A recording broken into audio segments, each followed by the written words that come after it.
Kenttiksen uutisista. Hyvää päivää. Hyvää päivää. Unni uutislintu toi meille hyviä uutisia. Saimme vieraaksi MTV-uutistoimittajan. Mika Tommola, tervetuloa. Jännittääkö sinua, kun teet uutisia? Aina jännittää pikkasen, koska eihän sitä ikinä tiedä, mitä tapahtuu, mutta se pikku jännitys on oikeasti vain hyväksi. Silloin on niinku aika semmoinen terävänä. Se on hyvä vähän jännittää. Jännittääkö sinua, Josefina, esiintyä tällä tavalla uutislähetyksessä? Ei. Sinä oletkin tuollainen kokenut uutisankkuri.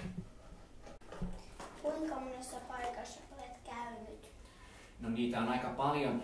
Kotimaassa on ihan hirveästi taloja ja kortteleita ja kaupunkeja ja kyliä ja pienempiä kyliä, isoja kyliä, missä olen käynyt haastattelemassa ihmisiä. Että sanoisin, että niitä on siis tuhansia. Joo.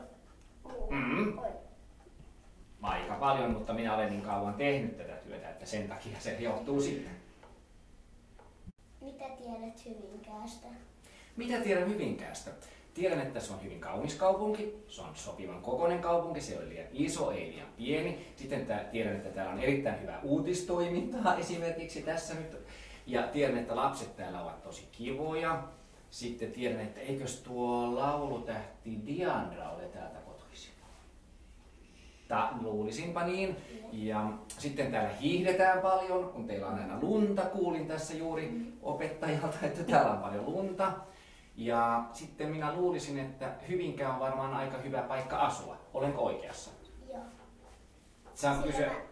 Sillä mä vasta muutin tänne. Sinä vasta muutit tänne. Nyt Minäkin vasta muutin. minä esitän nyt vastakysymyksen, minkälaista on asua Hyvinkäällä? Kivaa. Hyvä, Lari. No, ihan ok. Ihan ok. Mikä Hyvinkäässä on, on hauskinta?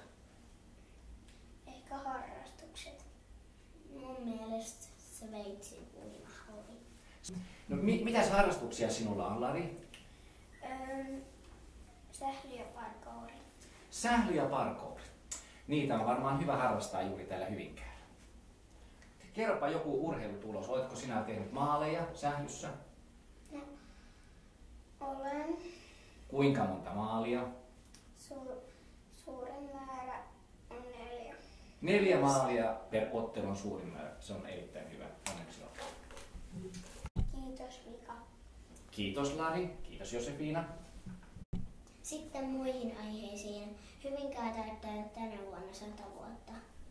Mikan lapset kertovat lempipaikoista ja harrastuksista. Minkälaista Hyvinkäällä on? Ihan kivaa. Ja lempipaikkani on jalkapallo. Ja se on Villotietoilla. Oletko käynyt missään puistossa? Olen Parantolan, koska siellä on semmoinen iso liukumäki. Onko sinun kodin lähellä joku lempipaikka? On. Se on sellainen, se on vanha Tarzan keino, niin siitä kivetään ylöspäin ja sitten siinä on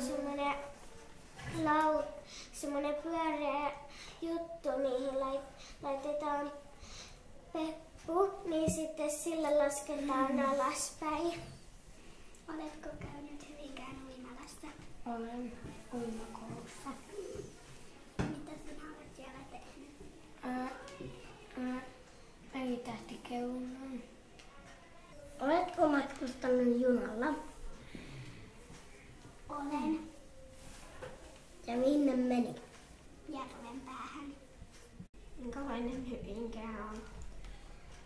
Hyvinkää on mun mielestä kiva paikka ja mun lempipaikka on Hyvinkäällä Villa, josta siis en tiedä. Siksi varmaan, kun siellä on kivaa kaikkien ruokaloit ja tälleen. Ja sitten se yksi luistelukenttä on hyvä kenttä, kun siellä Sitten luistellaan ihan sairaan paljon ja siitä jäästä oikein huolehditaan, mikä on meidän lähellä. Onko sulla Hyvinkäällä mikään harrastus? On sählyharjoitukset on koulun salissa. Mikä siinä sählyssä on kivaa? Kuin saa olla maukke. Mikä sun lempipaikka on Hyvinkäällä? Veitsin uimalla. Mikä sun lempijuttu on siellä uimassa hauskaa? Varmaan liukumäet. Ei, kiitos. Kenttiksen reporterit kävivät Hämeenkyrön koululla.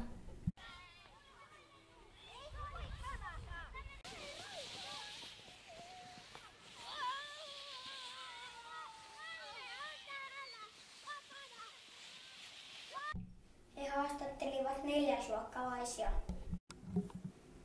Minkälainen tämä kaupunki on? No, mun mielestä on ihan kiva kaupunki. Täällä voi hakkastaa vähän kaikenlaista. Ja sitten täällä on jonkin verran puistojakin. Ja nyt ei tule enempää mieleen kyllä. Mitä sinä harrastat?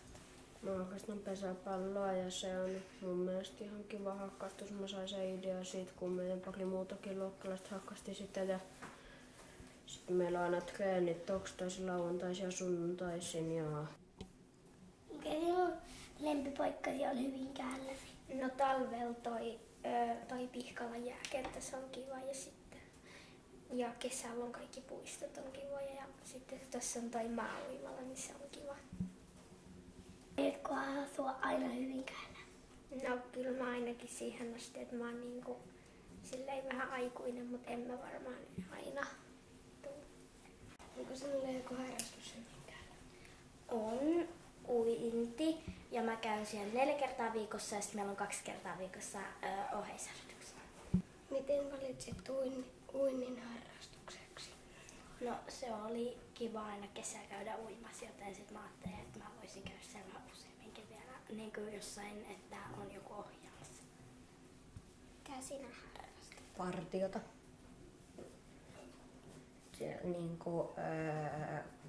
Se on niinku sellaista leireilyä. Sitten siellä tehdään kaikkea kivaa. Esimerkiksi paistetaan jotain trangioilla tai sitten niinku tehdään kaikki solmui.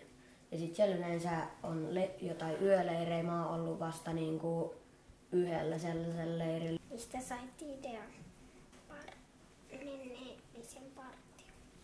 No se oli niinku, tuli vähän sitä kautta, kun mun isosisko harrasti sitä partioa, niin sitten mä ajattelin, että sehän kuulostaa kivalta. Ja niinku mä suosittelen partioa sellaisille, jotka tykkää retkeilystä ja silleen.